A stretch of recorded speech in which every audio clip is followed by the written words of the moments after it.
لو انت مامي وداخلين على فترة المدارس الجديدة يبقى الفيديو ده ليكي، ولو أول مرة تشوفينا احنا أكاديمية أديو للغات والتنمية البشرية، والنهاردة هنقولك على شوية تيبس تساعدك وتسهل عليكي المذاكرة مع الولاد.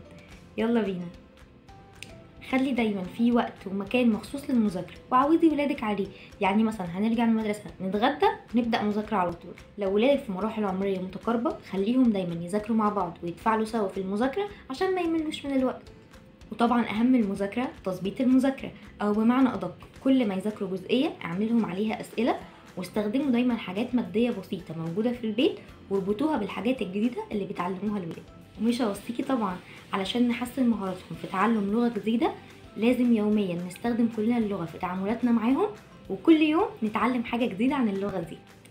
لو عجبك الفيديو ده اعملي لايك وفولو وابعتلنا على رسائل الصفحة لو حابة تعرفي اكتر عن تفاصيل الكورسات سواء للكبار او للاطفال، واستنينا فيديوهات جديدة وتبس مفيدة.